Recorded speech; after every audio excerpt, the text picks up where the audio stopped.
Ang channel na ito ay ginawa upang makatulong sa ating mga batang Pinoy welder na nais magtrabaho sa barko. Ano pang hinahintay nyo? Subscribe na! Alright, so welcome back to my channel, Sips Peters TV. At sa araw na ito ay bahagi ko naman sa inyo kung paano ako gumawa ng concentric reducer na schedule 80 na may size yan na 12 inches. So napakalaki ito. So ito yung nagawa natin. So panoorin nyo to kung paano ko ginawa ito upang mayroon kayong idea. So ito yung papalitan natin at may kunting tagas na, ay uunahan na natin.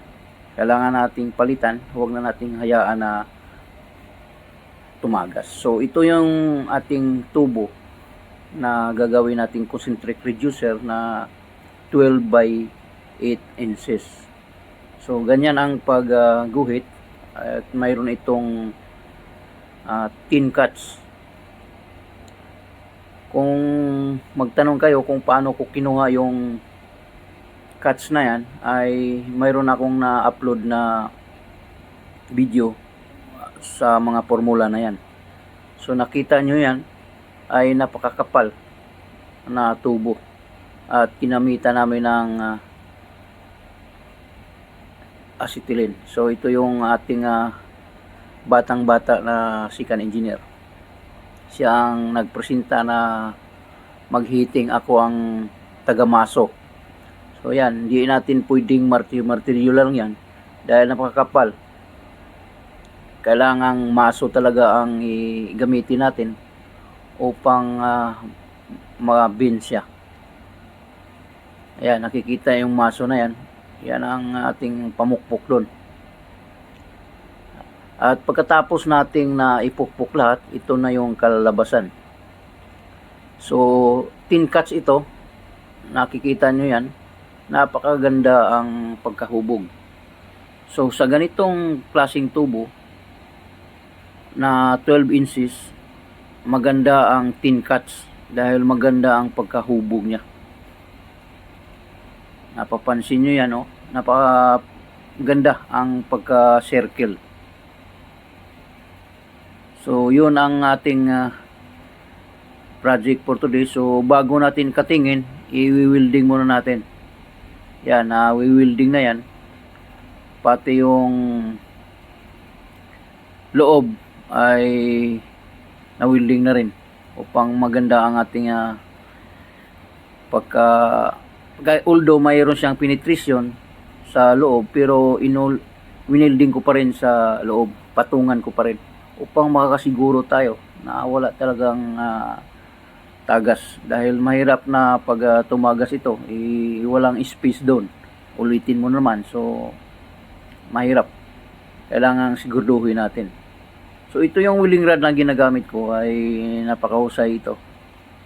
Maganda ang gamitin, ang 7018 na welding rod. Maganda siya.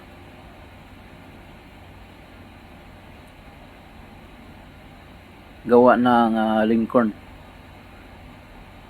So pagkatapos nating na welding yan, kailangan nating ikabit itong dalawang flange. Ayan, ikakabit na natin itong flange upang makuha natin ang tamang sukat. So unang-una, ang i-welding ko dito ay yung 8 inches na flange para makuha ko yung sintro. Pagkatapos na ma-welding ko, matakweld ko itong flange na ito, ay saka natin putulin sa tamang length upang di tayo makawala sa sintro. Kasi kung hindi ko i-welding ito tapos putulin ko agad, ay hindi natin ma-accurate yung sintro. Kasi kinukuha natin yung sintro dito sa tubo. Kaya itack weld ko muna ito. Pagkatapos na itack weld ay putulin, then saka ilagay yung 12 inches na plans. So ganito ang technique. I-spot muna natin ito naka ganyan, then after kunin natin yung angle. Kailangan iskulado ito. Yan, ganyan. So pagkatapos kung na i-tack weld yung katulad kanina, ay pinutol ko na, at ito ngayon naman ang isisintro natin ang ating malaking plans. So ang pagsintro sa malaking plans nito ay gumamit kayo ng dalawang angle square. So pag salubungin mo, kung magpantay yung dalawang angle square, ay it means na nasa right angle kayo. So pagkatapos kung tinakweld, ay ipopulwid ko na ito. So ganun na lang ang pag-asinta nito. So ulitin ko, ang pag-asinta nito ay dalawang eskwala.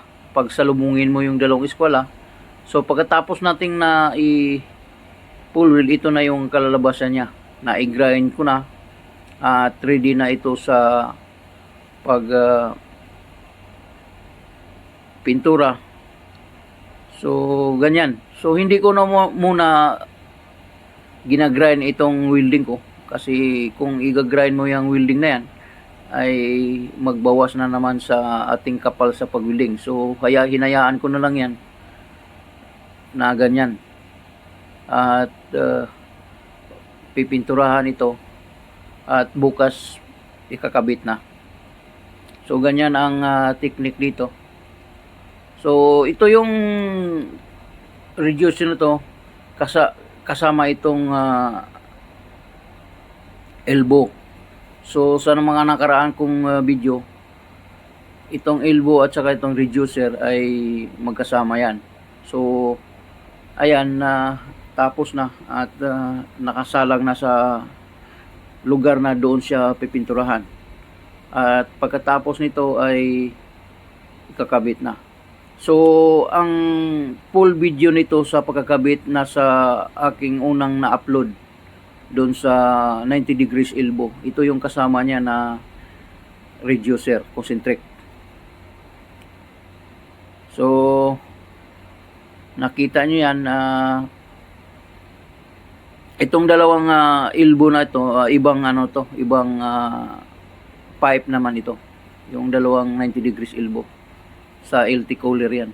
Hindi pa namin na ikabit, gawa nung inaantay pa namin yung tamang panahon, kasi panay dikit kami sa puerto, kaya walang time. So pero ang priority namin itong reducer at saka itong elbow.